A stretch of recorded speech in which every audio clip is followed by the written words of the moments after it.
자, 9강의 3번 문제 같이 한번 해결해 볼게요. 역시 어법상 틀린 걸 고르는 문제입니다. 따라서 우리는 1번부터 5번까지 선택지를 빠르게 읽어서 무엇이 정답인지를 먼저 분석을 한번 해보도록 할게요. 자, 1번부터 한번 확인해 보도록 하겠습니다.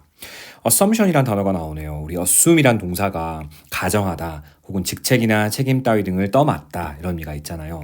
그래서 여기서는 그냥 가정이라는 의미의 명사로 파악을 해볼게요. 자, 근데 어떤 가정인고 하니 뒤에 보니까 바로 1번에 which라는 관계 대명사에 밑줄이 그어져 있습니다. 자, 위치가 관계대명사로 잘 쓰이려면은 당연히 뒤에 있는 문장 구조가 어때야 되죠? 불완전해야 되죠. 뒷문장에 있던 무언가가 앞으로 나와서 관계대명사 which가 된 것이기 때문에 뒷문장은 불완전해야 합니다. 그럼 볼까요? Any given technology, 우리 given이란 표현을 선생님이 보통 해석을 할 때 말 그대로 주어져 있는, 즉 주어진, 그래서 저는 보통 특정한 이렇게 해석을 하기도 합니다. 즉 특정한 기술이 요까지가 주어겠네요. 특정한 기술이 요까지가 주어요. will create 만들어낸다라는 것이 동사입니다. 그 다음 problems가 목적어거든요. 잠깐만, 주어 그리고 동사 그리고 목적어 빠진 게 안 보이는 완벽한 삼형식 문장인데 이렇게 완전한 문장을 관계대명사 위치가 이끌 수 있나요? 절대 안 됩니다. 정답이 너무 쉽게 풀려버리는데요. 정답이 1번이어야 돼요. 위치는 이렇게 완전한 문장, 즉 관계대명사 위치는 이런 완전한 문장을 절대 이끌 수가 없어요. 그럼 이거 누구 자리일까요? 완전한 문장을 이끌어주고 앞에 나온 명사가 나옵니다. 자, 명사 그리고 그 뒤에 나오는 완전한 문장. 일반적으로 이런 건 바로 접속사 that 자리가 되겠죠. 우리가 이런 것을 동격의 that이라고도 부릅니다. 즉 앞에 나와 있는 명사에 대한 부연 설명이라고 봐주시면 되는 거겠죠. 특히 이렇게 선생님은 assumption이라는 단어를 보자마자 왠지 뒤에 동격의 that이 필요한 명사인데 라는 느낌이 좀 오긴 왔었습니다. 왜냐하면 영어 문장을 많이 읽어가다 보면은 가정이라고 했잖아요. 그럼 어떤 가정인지에 대한 부연 설명이 반드시 있어야 되거든요. 그때 필요한 게 바로 접속사 that, 즉 동격의 that입니다. 자, 그럼 assumption 말고도 이렇게 동격의 that을 잘 이끌어내는 명사는 어떤 것들이 있을까요? 뭐뭐라는 추측, guess란 단어가 있을 수 있고요. 또 뭐뭐라는 믿음, belief란 명사도 있을 수 있겠죠. 또 비슷하게 faith란 표현도 마찬가지예요. 뭐뭐라는 신념. 자, 신념은 신념인데 잘못된 신념, 그릇된 신념을 우리는 myth라고도 부르잖아요. 그래서 the myth that 이러면 that 이하라는 잘못된 신념. 이런 식으로 역시 동격의 that, 접속사 that을 이끌어내는 명사 중 하나가 바로 myth입니다. 자, 뭐뭐라는 생각, 아이디어란 단어도 대표적으로 동격의 that을 자주 이끌어내는 명사라고 봐주시면 되겠어요. 선생님 그럼 앞으로 guess나 belief나 faith나 myth나 idea 같은 게 보이면 그 뒤에는 무조건 that인가요? 영어에 무조건이라는 건 없어요. 언어기 때문에 일반적으로 그러하다는 것이 100% 그런 건 아닙니다. 일반적으로 이런 명사들이 보이면 그 뒤에는 접속사 혹은 동격의 that이 오는 것이 적절한 경우가 많다라는 겁니다. 의미상으로도 그렇고요. 정답이 너무 쉽게 풀려버렸는데 2번부터는 그럼 어떤 건지 마저 생각을 해볼게요. 자, to 부정사 역시 밑줄이 그어져 있어요. to kill a product, 제품을 죽인다고요? 너무 이상하지? 제품을 없애는 정도로 볼게요. 근데 지금 to 부정사가 보이고 앞에 보시면 명사 a reason이 보입니다. 그러니까 앞에 보시면 they are not, 그것들은, 여기서 그것들이 가리킬 만한 건 앞에 있는 복수명사인 bugs겠죠? 진짜 벌레를 얘기하는 걸까?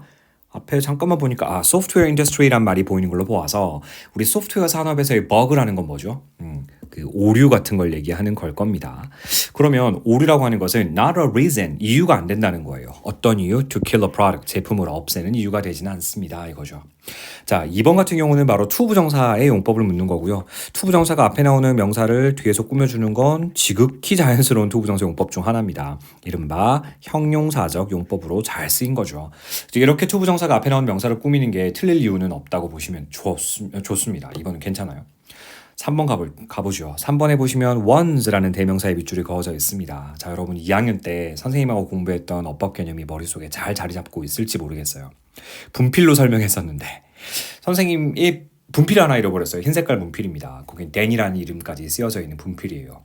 그런데 댄이라는 분필을 잃어버렸는데 그 댄이라는 분필을 찾은 건 아니고요. 제가 잃어버린 분필과 똑같은 색깔과 크기와 종류의 새로운 분필 하나를 발견했어요. 그럴 때 제가 쓸 수 있는 표현이 바로 뭐라고 했죠? I found one 이란 표현을 씁니다. 만약 제가 흰 색깔 분필과 초록 색깔 분필을 잃어버렸는데 역시 댄이라고 이름표를 다 써놨단 말이죠. 근데 제가 잃어버렸던 그 두 개의 분필이 아닌데 공교롭게도 흰 색깔과 초록 색깔, 제가 잃어버린 것과 똑같은 종류와 똑같은 색깔에, 그치만 제가 잃어버린 바로 그 분필들은 아닌 새로운 분필 두 개를 찾았어요. 그럴 때는 I found ones라고 합니다. 바로 그런 부정대명사 개념 선생님 작년에 설명했던 거 기억나세요? 네, 3번은 바로 여러분이 이 부정대명사의 개념을 알고 있나 물어보는 문제라 보시면 되겠습니다. 도식화해 정리를 해볼게요. 방금 선생님이 제가 잃어버린 분필은 아니지만 새로운 하나의 분필 이걸 도식화해 보자면 또는 on 새로운 명사라고 보시면 돼요. 이거의 반복을 피하기 위해서 영어는 부정대명사 one이라는 녀석을 이용합니다. 만약 제가 잃어버린 분필이 하나가 아니고 두 개라면요. 그리고 그 분필은 제가 잃어버린 바로 그 분필들이 아니라 새로운 분필들이라면요. 그럴 때는 그냥 복수명사를 받고 있는 거라 보시면 되겠죠. 이런 복수명사들을 받을 때는 바로 ones라는 부정대명사를 이용합니다. 그럼 이번에는요. 제가 잃어버린 분필 좀 찾아보자고요. 제가 잃어버렸던 바로 그 흰 색깔 분필 하나를 발견하는 거죠. 바로 그 분필이잖아요. 그러니까 the 명사일 겁니다. 이걸 받는 부정대명사는 크게 두 가지예요. that도 받을 수 있고요. it도 받을 수 있습니다. 둘 다 가능합니다. 일단 여기까지는요. 만약 제가 잃어버린 흰 색깔 분필과 초록 색깔 분필 두 가지를 동시에 다 발견했다면 그건 단수가 아니라 복수죠. the 플러스 복수명사를 대신 받는 부정대명사는 자, that의 복수가 뭐죠? 네, those입니다.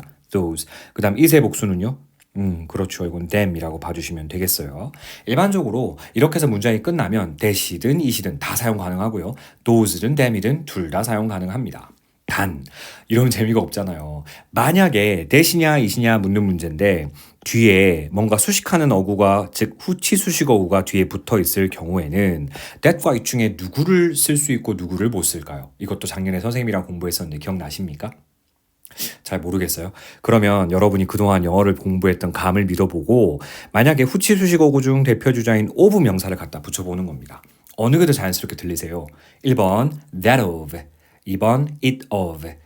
어느 걸 더 많이 들어본 것 같아요? 영어를 그동안 쭉 공부해 오셨으니까. that of가 가능하죠. it of는 영어에 없는 말이에요. 무슨 말인가 하면 이렇게 후치 수식어구가 뒤에 따라 붙어 있을 때에는 it은 누군가의 꾸밈을 받는 자리엔 쓸 수가 없습니다. 반면 that은요 가능하다는 이야기예요. 선생님 그럼 뒤에 후치 수식어가 없을 때는요? 후치 수식어가 없을 때는 둘 다 사용 가능해요. that도 가능하고 it도 가능합니다. 그럼 이 경우도 한번 살펴볼까요? 잠깐만요. 네, 이 경우요. 어지러웠죠?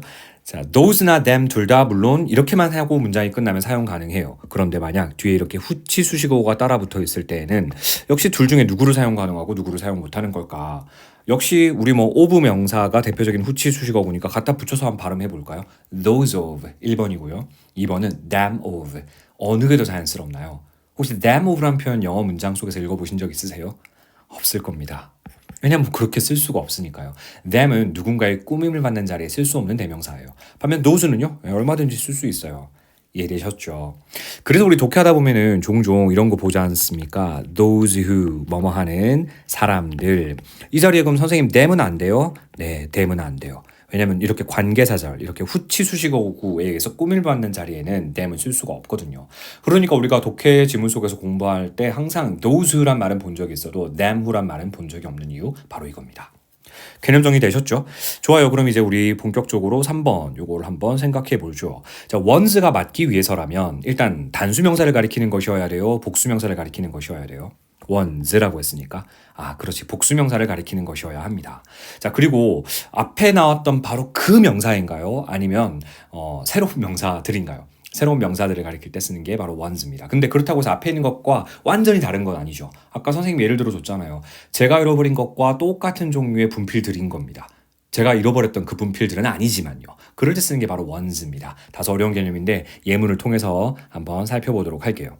자, 여러분 이 지문에 보시면 think of라는 표현이 보이죠. 독해할 때 습관 중에 하나인데요. think of를 찾으셨다면 반드시 as를 발견하는 습관을 찾으셔야 돼요. as가 어디 있죠? 뒤에? 여기 있습니다. 이거 우리 아는 수거인데요. think of A as B. 그렇지. 그래서 A를 B로 여기다 간주하다. 근데 문장의 맨 처음에 think라는 동사 원형이 있으니까 이건 명령문입니다. 여기십시오 이렇게 해석을 하시면 돼요. unintended consequences, 의도치 않은 결과들이 in other technologies니까 다른 기술들에 있어서겠죠. 다른 기술들에 있어서 의도치 않은 결과들. 심지어 그 결과가 치명적인 결과라 할지라도 정도 의미가 되겠죠. 잠시만. 그럼 ones가 받고 있는 것은 해석을 해보니까 앞에 있는 뭘 가리키는 거라는 거 알 수 있어요? 아, 그렇죠. consequences, 복수명사를 가리키는다는 건 알 수 있습니다. 따라서 ones는 괜찮은 것 같아요. 근데 문득 이런 의문점이 생길 거예요. 선생님, 앞에 있는 복수명사를 가리키는 거라면, 그럼 consequences, 앞에 있는 명사를 그대로 받고 있는 거라면 ones가 아니라 혹시 thosena, them도 가능한 거 아닙니까? 라고 질문하실 수도 있습니다. 정말 좋은 지적이에요. 근데 여러분, unintended consequences와 fatal consequences는 다른 거예요. 여기 심지어란 말까지 썼잖아요. 앞에 나왔던 의도치 않은 결과들을 그대로 받고 있는 거라면 이 자리는 them이나 those가 괜찮겠지만 여기서는 심지어 치명적인 결과들, 이렇게 결과들만 받고 있는 거기 때문에 이거는 앞에 나온 consequences와 100% 똑같은 consequence라고 볼 수는 없어요. 의도치 않은 결과들과 치명적인 결과들은 조금은 다르거든요. 자, 내가 잃어버린 바로 그 문필이 아닙니다. 그럼 이거는 them이나 those가 아니라 ones로 맞는 것이 맞는 거겠죠. 선생님 말 무슨 말인지 이해하셨죠? 3번 잘 쓴 거예요. 설명이 좀 길어졌는데 4번 한번 가보죠. 4번은 지금 어디에 밑줄이 그어져 있는 거지? 네, the에 밑줄이 그어져 있습니다. 우리가 알고 있는 the는 과거 분사예요. 과거 분사는 항상 물어볼 때 이 자리에 현재 분사 쓸 수 있는 거 아니야? 라고 출제자는 묻고 싶은 거라고 얘기했었어요. 두 가지는 당연히 역할이 다르죠. 과거 분사는 당연히 수동과 완료의 역할을 띠고 있고요. 현재 분사는 능동과 진행 역할을 띠고 있습니다. 너무 어려워요? 뒤에 목적어 있나 없나를 판단해 보는 것도 정말 좋은 방법 중에 하나입니다. 이 능동과 진행, 특히 능동의 의미를 띠고 있기 때문에 현재 분사는 뒤에 목적어가 있어요. 반면 과거 분사는 주로 수동의 의미를 띠고 있기 때문에 뭐 다 그런 건 아니지만 대체적으로 목적어가 없는 경우가 많습니다. 그럼 보자고요. done이라고 해놓고는 그 뒤에 보시면 which부터 do까지는 가로에 묶여 있으니까 이런 건 신경 쓸 필요가 없어요. 가로로 빨리 묶어버리시고요. 뭐 이미 묶여 있습니다. 근데 갑자기 난데없이 목적어는커녕 would also indirectly aid라는 동사가 보일 뿐입니다. would aid 이게 동사죠. aid가 돕다라는 의미의 동사거든요. 그럼 지금 목적어 있는 거예요? 없는 거예요? 목적어가 없는 겁니다. 돕다라는 의미로 aid 정리해드렸고요. 자, 그러면 목적어가 없다면 지금 과거분사 done은 잘 쓴 겁니다. 근데 문득 이런 생각이 들 거예요. 선생님, 과거분사가 형용사처럼 명사를 꾸미는데 done 뒤에 딸린 식구가 없잖아요. 달리 말하면 길지 않잖아요. 그러면 길지 않고 하나만 쓰여 있는 현재분사나 과거분사는 보통 명사보다 앞에 위치해서 뒤에 나오는 명사를 꾸며줘야 되는 거 아닙니까? 왜 지금 너는 명사보다 뒤에 와서 꾸며주고 있는 거예요? 자기 혼자면서 충분히 그렇게 질문하실 수 있어요. 사실 이건 언어적인 습관인데요. done과 같은 녀석들은 대표적으로 이렇게 주로 명사보다 뒤에 위치해서 행해진 뭐뭐 이런 식의 의미로 쓰이는 관용적 표현입니다. 그래서 지금 for harm done 이렇게 되어 있으면 이거는 관용적으로 행해진 피해, 즉 끼쳐진 피해 이 정도로 이해하시면 될 것 같아요. 4번도 문제 없는 거 이해되셨나요? 자, 마지막 5번 한번 넘어가 볼게요. 자, 5번을 출제자 의도를 정확하게 파악하기는 쉽지 않았을 거지만 여러분 어렴풋이 penalizing 이렇게 ing로 끝났다는 것 자체만으로도 이 녀석은 뭐가 아니다? 네, 동사가 아닌 겁니다. 물론 이걸 바로 동명사입니다 라고 얘기할 수 있는 친구도 있을 거예요. 문장의 맨 처음에 온 녀석이니까요. 근데 사실 이거 뭐 현재 분사일 수도 있거든요. ing로 끝난 건 동명사 아니면 현재 분사.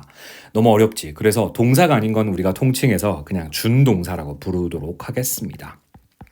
이게 현재 분사인지 동명사인지는 문장 조금 더 읽어봐야 알아요.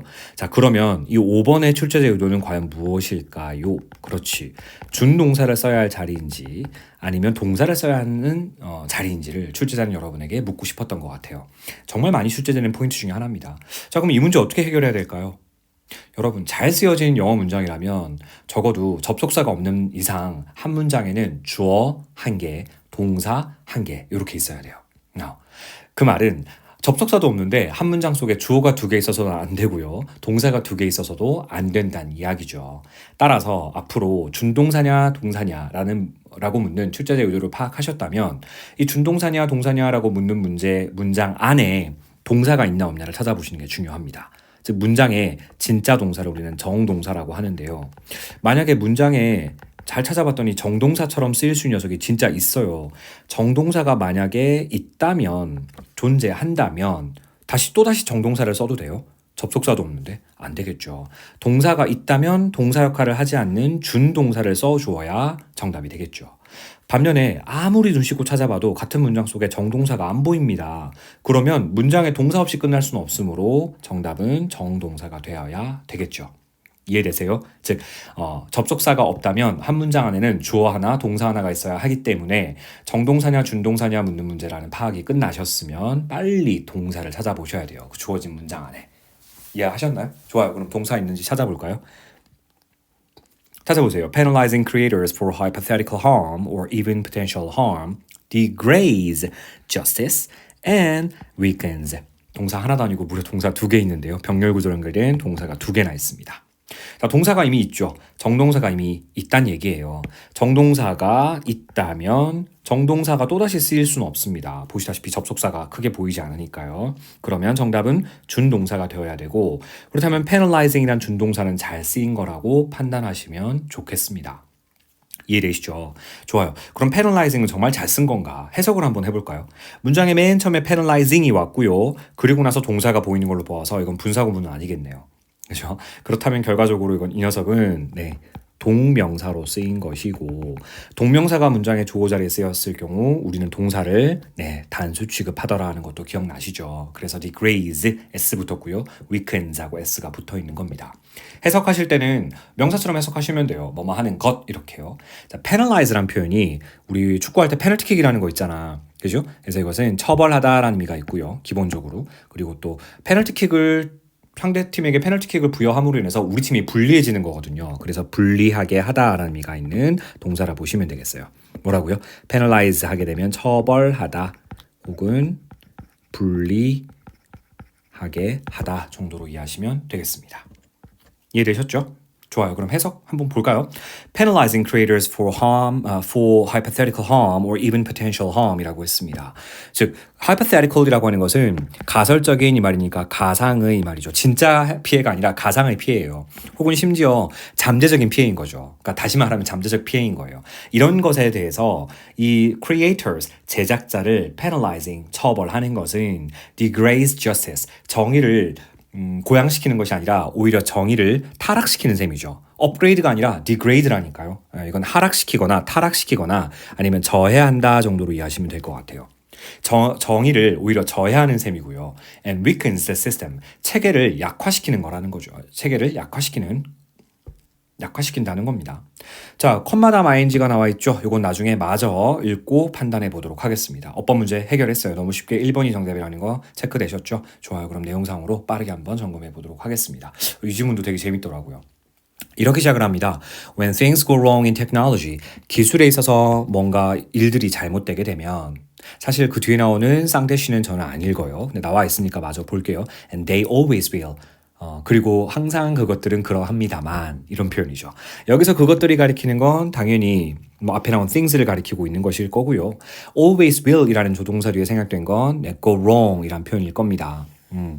되게 기술에 대해서 좀 부정적인 사람인가 봐. 기술에 있어서 일이 잘못되게 되면 물론 그 기술에 있어서 일은 항상 잘못되기 마련이지만 이런 표현이죠. 기술이 뭔가 늘 잘못되기 마련이다라고 작가는 은연 중에 내포하고 있는 겁니다. 만약 그런 일이 벌어지게 되면 harm, 피해는 should be remedied. 우리 remedy라고 하는 것은 명사로 쓰였을 때에는 요 치료법 이란 뜻이고요. 동사로 쓰였을 때는 무언가 수습하다, 뭔가를 잠시만요. 수습하다 혹은 보상하다 정도로 이해하시면 좋겠습니다. 여러분 단어를 보자마자 선생님 치료법과 수습하다와 보상하다는 전혀 관계가 없어 보이는데요. 할까 봐서 간단하게 단어 설명 좀 하고 넘어갈게요. 우리 remedy란 단어를 잘 보시면 med라는 중간을 가리키는 라틴어가 중간에 있습니다. 그리고 re는 다시란 뜻이에요. 자, 이렇게 중간을 유지한 상태가 어떻게 보면 정상적인 상태인 거죠. 근데 이 상태에 있던 녀석이 갑자기 한쪽으로 치우쳐짐을 당했어요. 그러면 이 치우쳐진 녀석을 다시 중간으로 복구시켜야 이게 치료가 되는 것이고 이게 다시 원상복구가 되는 것이겠죠. 그래서 이것이 치료법이라는 명사로 쓰이는 것이기도 하고요. 중간 상태로 다시 되돌려 놓는 것이 바로 수습하고 이렇게 치우쳐진 것을 다시 복구시키는 것이 보상하는 것의 의미가 되는 거겠죠. 그래서 수습하다, 보상하다라는 의미까지 쓰일 수 있는 겁니다. 이해되셨죠? 지금 여기서는 동사로 쓰인 겁니다. BPP, 수동태 형태로 쓰인 거죠. 그래서 수습되어져야 한다라고 보시면 돼요. 기술적인 피해가 발생하게 되면 뭔가 기술이 잘못되게 되면 피해는 should be remedied quickly, 재빨리 수습되어져야 한다는 얘기죠. 뿐만 아니에요. should be compensated, 병렬 구조라고 보시면 되겠죠. 뭐 되어져야 한다고요? 네. 보상되어져야 합니다. compensate란 표현 자체도 보상하다라는 뜻인데요. 지금 여기서는 PP 형태로 쓰였으니까 보상되다 정도로 기억해 줄게요. 자, 이것도 뭐 나중에 정리하느니 지금 정리해 버릴까요? make up for라는 수고도 보상하다라는 의미로 쓰일 수 있는 중요한 수고입니다. 아, 그래. 피해가 발생하면 재빨리 수습하고 그리고 재빨리 보상되어져야 하는구나. in proportion to 무엇과 비례하여 이런 뜻이죠. actual damage였으니까 실제 피해와 비례하여 즉각적으로 수습되고 보상되어져야 합니다라는 얘기를 해주고 있는 것 같습니다. 첫 문장에서 이미 이 글에서 말하고자 하는 바가 무엇인지를 알 것 같은데요. 기술이 뭔가 잘못되면 이런 걸 우리는 기술적 오류라고 볼 수 있죠. 기술적 오류가 발생하게 되면 즉각적으로 수습되고 보상되어져야 한다라는 것이 글쓴이의 주장인 것 같습니다. 계속 가보죠. The assumption that 이거 아까 우리 that으로 바꾸기로 했습니다. The assumption that any given technology 어떤 특정 기술이 will create problems 문제를 일으킬 거다라는 그런 가정은 should be part of its process of creation 제작 과정의 일부가 되어야 합니다. 이 말이죠. 어려운 말 아니죠, 여러분. 그러니까 제 기술이 뭔가 문제를 일으킬지도 몰라라는 그런 가정, 그런 생각은 그 기술의 여기서 it는 기술을 얘기한다고 보시면 되겠어요. 기술의 제작 과정 자체의 일부분이 돼야 돼요. 그러니까 기술을 제작하는 과정에서 이미 내가 만드는 기술이 뭔가 오류가 있을지도 몰라라는 생각을 해야만 한다는 얘기예요. 대비해야 한다는 얘기죠. 계속 가보죠. The software industry. 예를 들어 줄 건가 봐요. 소프트웨어 산업은 may offer a model for quick correction. 재빠른 수정에 대한 모델을 제공해 줄 수 있답니다. 뭔가 오류가 발생했을 때 이 소프트웨어 산업들이 재빠르게 수정하는 사례가 있나 봐요. 좀 더 읽어볼까요? 아까 우리 했던 부분인데요. Bugs expected. 사실 오류라고 하는 것은 당연히 예상되기 마련이죠. 그렇다고 해서 they are not a reason to kill a product. 제품을 없애는 이유가 되진 않습니다. 뭐가요? 그 오류가요. 생각해보세요, 여러분. 윈도우 10 마이크로소프트사가 발매했어요. 오류가 발견됐어요. 오류가 있다고 해서 윈도우 10을 다 폐기 처분하나요? 그렇진 않죠. 오류가 제품을 없애는 이유가 되지는 않습니다. 대신 어떻게 해야 돼? Instead, they are employed. 그 오류들이 they는 여전히 bugs, 오류를 받고 있어요. employed, 사용됩니다. 뭐 하기 위해? To better the technology, 기술을 개선하기 위해서요. 자, 여러분 여기서 두 가지 궁금증이 생길 수 있겠죠. 선생님, employ는 고용하다 아닙니까? 사람이 목적일 땐 고용하다 이건데 사실 물건이 주어이거나 목적일 때는 요거는 사용하다, 이용하다 뜻이에요. 그래서 선생님이 오류는 이용된다라고 해석을 했고요. 두 번째 의문점. 선생님, better는 well이나 good, 즉 형용사 good이나 부사 well의 비교급 아닌가요? 근데 이걸 동사처럼 개선하다라고 해석을 하십니까? 영어는요, 자리가 품사를 결정지어요. 지금 to 부정사 자리에 better가 왔잖아요. 그럼 이것은 더 좋게 만들다, 더 개선하다 정도로 동사처럼 이해하시는 게 훨씬 더 편하실 겁니다. 이해됐죠? 좋아. 그래서 기술적 오류가 있다고 해서 이거를 뭐 발생하면 수습하고 보상하면 돼. 어려운 거 아니야. 오류는 있기 마련이야. 그렇지만 이 오류를 그냥 오류로만 여기지 말고 어떻게 여기자? 오류를 바로 개선의 여지로 삼자 이런 얘기까지 전개가 된 겁니다. 그러면서 이렇게 얘기합니다. Think of unintended consequences in other technologies. 다른 기술에 있어서 의도치 않은 결과들, 심지어 그게 치명적인 결과들이라 할지라도 이런 결과들을 as bugs, 오류로 여기라는 겁니다. 자, 근데 어떤 오류요? That need to be corrected. 수정되어져야 될 필요가 있는 오류로 여기라는 거예요. 치명적 오류이기 때문에 제품 자체를 없애 이게 아니라 개선되어져야 될 필요, 수정되어져야 될 필요가 있는 오류로 여기라는 이야기입니다. The more sentient the technology, 기술이 좀 더 예민하면 예민할수록 이 sentient라고 하는 것은 예민한 혹은 민감하게 반응하는 정도의 뜻이에요. The easier it is to correct, 수정하기가 더 쉽다는 얘기죠.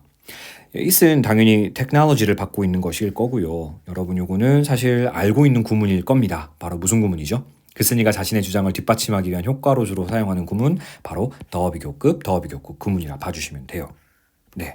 근데 여러분 이것도 나중에 제가 본문 마치고 한 번 더 설명을 드려야 될 부분이 있어서 이건 마치고 설명을 드릴게요. 그래요. 기술이 예민하면 예민할수록 당연히 더 수정하기가 쉽습니다. 왜 그럴까요? 기술이 둔감해요. 오류가 있어도 발견하지 못해요. 그럼 당연히 눈에 안 띄니까 수정이 힘들겠죠. 너무나 당연한 얘기입니다. 계속 가볼게요. Rapid restitution.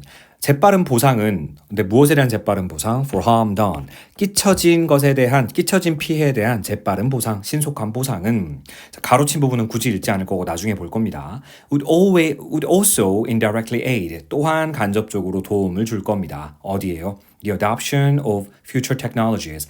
미래 기술의 채택에 도움을 주기도 한다는 얘기죠. 이것도 당연한 얘기죠.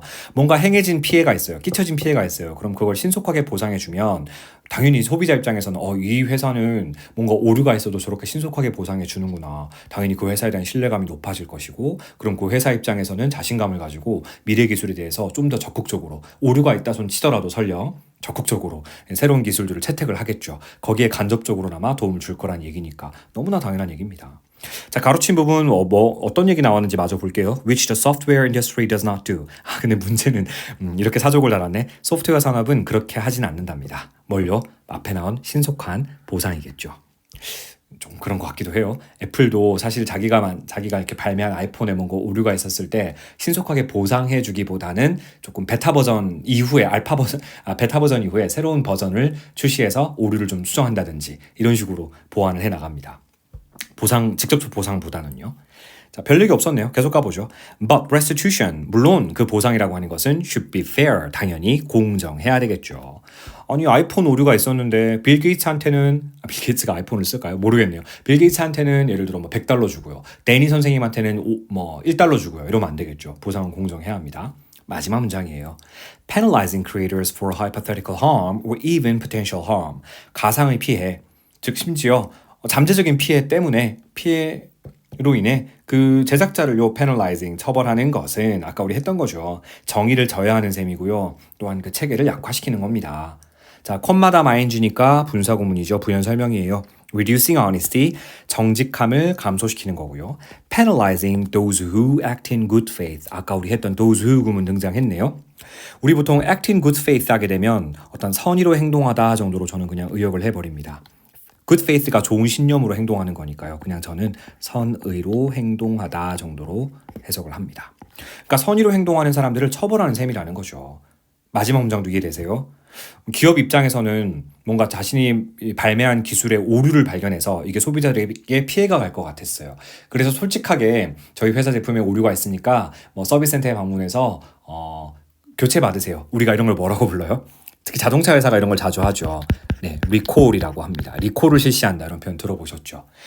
근데 만약 그렇게 했는데 국가가 정부가 나서서 야, 누구 회사는 왜 그런 제품을 만들어서 발매한 거야? 왜 소비자들에게 이런 위험성을 안겨준 거야? 하면서 강력하게 처벌을 해버리면 이 회사 입장에서는 솔직하게 정직하게 우리 회사 제품에 오류가 있습니다라고 얘기할까요? 안 할까요? 솔직히 말하면 안 할 것 같죠. 그러면 결과적으로 아직 피해가 있는 것도 아니고 잠재적 피해, 심지어 가상의 피해인데 이런 제작자들을 처벌해버리게 되면 이 정직함을 증가시키는 셈일까요? 감소시키는 셈일까요? 당연히 정직함을 감소시키는 셈이겠죠. reducing 이란 표현 잘 봐두시기 바랍니다. 시험 문제와 직접적으로 연관성이 있지 않을까 하는 생각이 들어요. 또한 소비자들에게 피해가 갈지도 모르니까 우리 제품 리콜하겠습니다. 이런 걸 선의로 행동하는 사람들이잖아요. 이런 선의로 행동하는 사람들이나 이런 선의로 행동하는 기업들을 처벌하는 셈이죠. 보상하고 칭찬해 주는 것이 아니고 따라서 penalizing이라는 어휘도 잘 봐두시기 바랍니다. 여기까지 정리되셨나요? 좋습니다. 자, 마무리 짓기 전에요. 우리 아까 비교급 보기로 했잖아요. 더 비교급 구문이요. The more sentient the technology, the easier it is to correct. 요 구문 한번 정리를 해볼 겁니다. 이거를 선생님이 또 다른 어법 문제로 변형을 해보려고 합니다. 더 비교급 구문이니까 the easier 다음에 혹시 the more easily라고 쓰면 안 되는 거였을까? 요거 한번 판단해 볼까요? 여러분 두 개 차이 아시겠어요? easier와 more easily의 차이점. 물론 easier라는 표현을 쓸 수는 있겠지만 원어민들이 흔히 많이 쓰진 않아요. more easily가 좀 더 흔한 꼴입니다. 두 가지의 가장 큰 차이점. 그렇죠. easier는 형용사의 비교급이고요. more easily는 부사의 비교급입니다. 선생님 이게 형용사들인지 부사들인지 우리가 어떻게 합니까? 좋은 지적인데요. 사실 더 비교급은 원래 평사문이었어요. 근데 강조하기 위한 목적으로 비교급에 해당하는 형용사나 부사를 앞으로 땡겨 쓴 거거든요. 그럼 이 녀석의 위치는 원래 어디였을까요? 뒷문장 봐주세요. It is to correct. 어디에 이 easier가 들어가 있었어야 될까요? 느낌이 왔어요. 요 자리입니다. 비동사의 뒤에 있는 자리요. 사실 우리 비동사는 아시다시피 뒤에 나온 녀석은 주격 보호 자리죠. 뭔가 느낌이 오는 게 없으세요? 네, 여기 보호 자리라고요. 보호 자리에 부사는 돼, 안 돼? 절대 안 되죠. 그럼 당연히 정답은 형용사여야 되는 겁니다. 그래서 이 자리에 easier를 쓴 거예요. 왜 more easily가 안 되는 건지 아시겠죠? 좋아요. 그럼 하나만 더 볼까요? 옆으로 가서도 더 비교급 구문이 그대로 있습니다. 이번에는 또 more sentient라고 썼네. 사실 sentient는 이음절에 해당하는 단어긴 하나 sentientier 이렇게 쓰진 않거든요. 그래서 more sentient라는 것은 형용사의 비교급 형태라 봐주시면 됩니다. 자, 그렇다면 혹시 이걸 또 선생님이 어법 문제로 좀 변형을 시켜서요. 이거를 sentiently라는 표현으로 여러분에게 물어본다 가정해 보겠습니다. 역시 뭘 물어보는 건지 여러분 의도 파악은 되셨죠? 네, sentient는 형용사고요. sentiently 이거는 바로 부사라는 거 알 수 있을 겁니다. 자, 그럼 원래 이 녀석이 어디 있다가 이 앞으로 나온 건가 생각해 보려고 했더니 이거 뭐지? The more sentient technology 하고 문장이 끝나버렸어요. 뭔가 불완전해 보이는데?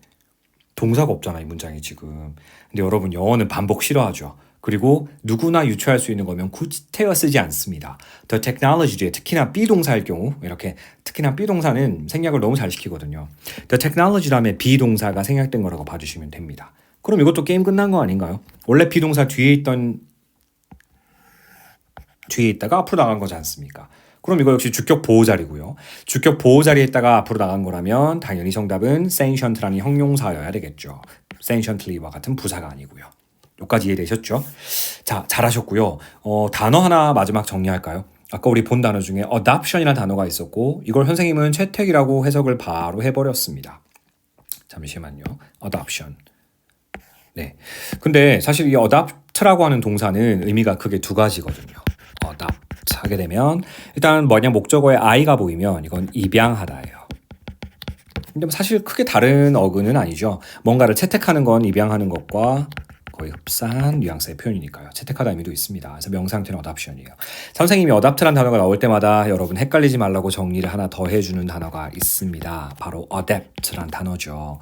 주로 전치사 to와 함께 짝을 이루어서 쓰이는 단어고요. 어디에 적응시키다라는 타동사도 되고요. 혹은 어디에 적응하다라는 자동사도 됩니다. 그러니까 적응하다, 적응시키다 둘 다 돼요. 그리고 한 가지 의미가 더 있거든요. adapt란 단어 속에 실제 수능에서도 이 단어가 적응 말고 특히 문학 관련 지문에서 등장한 적이 있었어요. 예를 들어 소설을 시곡 장르로 뭐 한다고 하죠, 우리? 그렇지. 각색하다 의미로 쓰이기도 합니다. 따라서 우리 adapt란 단어의 명사 형태인 adaptation이란 단어 속에는 어떤 적응이라는 의미도 있지만 동시에 각색이라는 의미도 있다는 것도 정리해 주시면 좋겠습니다. 여기까지 됐나요? 네, 이 지문이 처음에 선생님이 좋은 지문이라고 얘기한 이유가 뭐냐면 간접 연결될 가능성이 있거든요. 기업 입장에서는 본인이 만든 기술이 오류가 있다는 걸 솔직하게 시인하고요. 소비자들에게 피해가 가지 않도록 재빠르게 수습해주고 보상해줘야 될 필요가 있어요. 물론 그 보상이라고 하는 것은 당연히 공정해야 할 거고요. 이런 얘기 기억나시죠? 오케이. 그렇다고 해서 아직 있지도 않은 그런 피해에 대해서 이 제작자들을 처벌하면 돼요, 안 돼요? 안 됩니다. 왜냐하면 그렇게 되면 어느 누가 솔직하게 얘기하려고 하겠어요. 솔직함을 reducing, 감소시킬 거고요. 또한 선의로 행동한 이런 기업들이나 사람들을 penalizing, 처벌하는 셈일 거거든요. 그렇기 때문에 그렇게 해서는 안 된다는 얘기까지가 이 지문에서 언급한 내용이었습니다. 정리되셨죠? 네, 수고하셨습니다.